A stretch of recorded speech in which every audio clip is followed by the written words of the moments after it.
Rilek Livre Audio présente L'intrépide soldat de plomb de Hans Christian Andersen.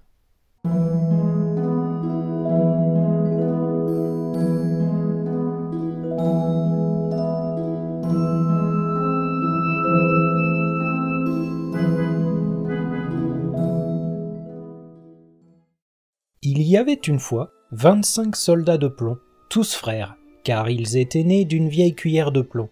L'arme au bras, l'œil fixe, l'uniforme rouge et bleu, quelle fière mine ils avaient tous. La première chose qu'ils entendirent en ce monde, quand fut enlevé le couvercle de la boîte qui les renfermait, ce fut un cri « Des soldats de plomb !» que poussait un petit garçon en battant des mains. On les lui avait donnés en cadeau pour sa fête, et il s'amusait à les ranger sur la table.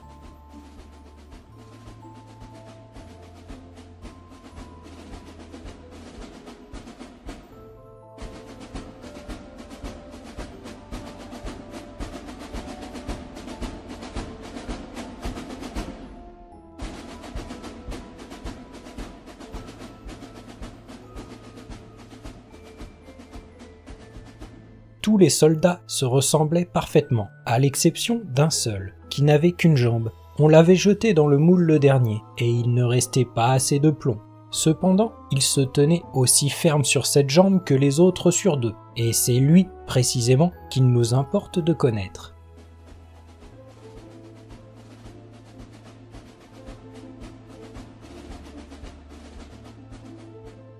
Sur la table où étaient rangés nos soldats, il se trouvait beaucoup d'autres joujoux. Mais ce qu'il y avait de plus curieux, c'était un charmant château de papier. À travers les petites fenêtres, on pouvait voir jusque dans les salons. Au dehors se dressaient de petits arbres, autour d'un petit miroir imitant un petit lac. Des cygnes en cire y nageaient et s'y reflétaient. Tout cela était bien gentil, mais ce qu'il y avait de bien plus gentil encore, c'était une petite demoiselle, debout à la porte du château.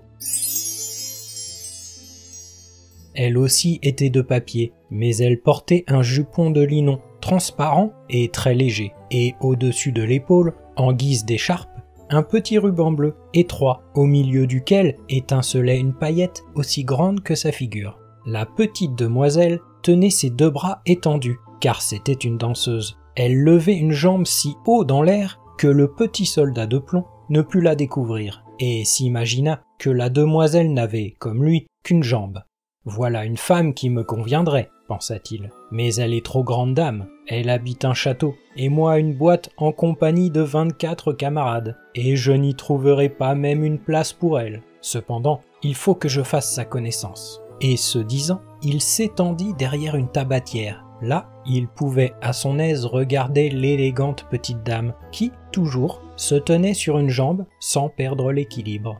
Le soir, tous les autres soldats furent remis dans leur boîte et les gens de la maison allèrent se coucher.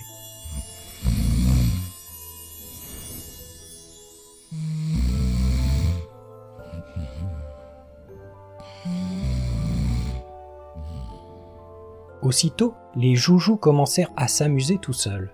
D'abord, ils jouèrent à Colin-Maillard, puis ils se firent la guerre, enfin, ils donnèrent un bal.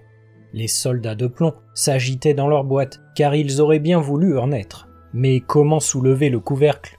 Le casse-noisette fit des culbutes, et le crayon traça 1000 folies sur son ardoise. Le bruit devint si fort que le serin se réveilla et se mit à chanter. Les seuls qui ne bougeaient pas étaient le soldat de plomb et la petite danseuse. Elle se tenait toujours sur la pointe du pied, les bras étendus. Lui, intrépidement, sur son unique jambe, et sans cesser de l'épier. Minuit sonna.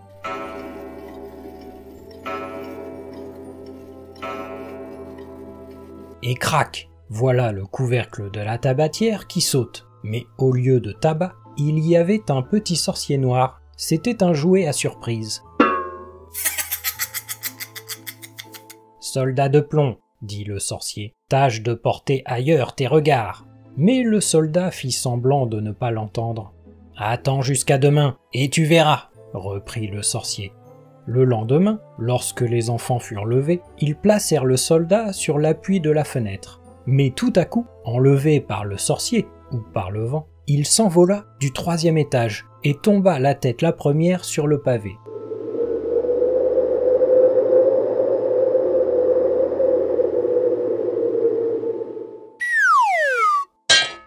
Quelle terrible chute! Il se trouva la jambe en l'air, tout son corps portant sur le shako et la baïonnette enfoncée entre 2 pavés. La servante et le petit garçon descendirent pour le chercher, mais ils faillirent l'écraser sans le voir. Si le soldat eût crié « Prenez garde !» il l'aurait bien trouvé, mais il jugea que ce serait déshonorer l'uniforme. La pluie commença à tomber. Les gouttes se suivirent bientôt sans intervalle. Ce fut alors un vrai déluge.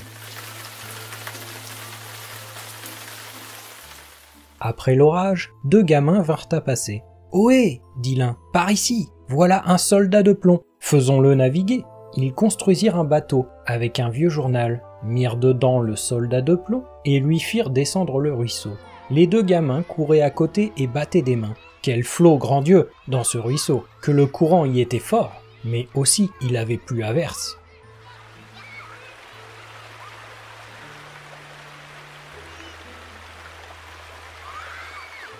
Le bateau de papier était étrangement ballotté, mais malgré tout ce fracas, le soldat de plomb restait impassible, le regard fixe et l'arme au bras. Tout à coup, le bateau fut poussé dans un petit canal où il faisait aussi noir que dans la boîte aux soldats. « Où vais-je maintenant ?» pensa-t-il. « Oui, c'est le sorcier qui me fait tout ce mal. Cependant, si la petite demoiselle était dans le bateau avec moi, l'obscurité fût-elle 2 fois plus profonde, cela ne me ferait rien. » Bientôt, un gros radeau se présenta. C'était un habitant du canal. « Voyons ton passeport, ton passeport !»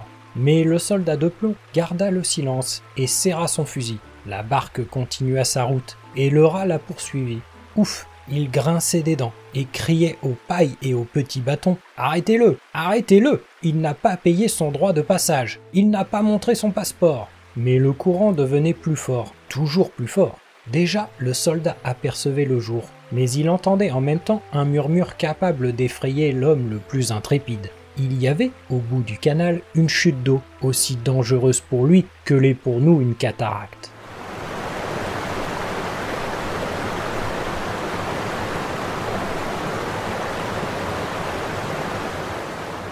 Il en était déjà si près qu'il ne pouvait plus s'arrêter. La barque s'y lança. Le pauvre soldat se tenait aussi roide que possible, et personne n'eût osé dire qu'il clignait seulement des yeux. La barque, après avoir tournoyé plusieurs fois sur elle-même, s'était remplie d'eau. Elle allait s'engloutir. L'eau montait jusqu'au cou du soldat. La barque s'enfonçait de plus en plus. Le papier se déplia et l'eau se referma tout à coup sur la tête de notre homme.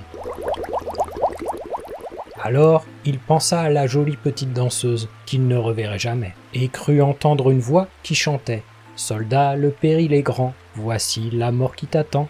Le papier se déchira, et le soldat passa au travers. Au même instant, il fut dévoré par un grand poisson. C'est alors qu'il faisait noir pour le malheureux. C'était pis encore que dans le canal. Et puis, comme il y était serré, mais toujours intrépide, le soldat de plomb s'étendit de tout son long, l'arme au bras. Le poisson s'agitait en tous sens et faisait d'affreux mouvements. Enfin, il s'arrêta et un éclair parut le transpercer. Le jour se laissa voir et quelqu'un s'écria « Un soldat de plomb !» Le poisson avait été pris, exposé au marché, vendu, porté dans la cuisine et la cuisinière l'avait ouvert avec un grand couteau. Elle prit avec 2 doigts le soldat de plomb par le milieu du corps. Elle l'emporta dans la chambre, où tout le monde voulut contempler cet homme remarquable qui avait voyagé dans le ventre d'un poisson. Cependant, le soldat n'en était pas fier. On le plaça sur la table, et là, comme il arrive parfois des choses bizarres dans le monde, il se trouva dans la même chambre d'où il était tombé par la fenêtre. Il reconnut les enfants et les jouets qui étaient sur la table. Le charmant château avec la gentille petite danseuse. Elle tenait toujours sur une jambe en l'air. Elle aussi était intrépide. Le soldat de plomb fut tellement touché qu'il aurait voulu pleurer du plomb, mais cela n'était pas convenable. Il la regarda, elle le regarda aussi, mais ils ne se dirent pas un mot. Tout à coup, un petit garçon le prit et le jeta dans le feu sans la moindre raison. C'était sans doute le sorcier de la tabatière qui en était la cause.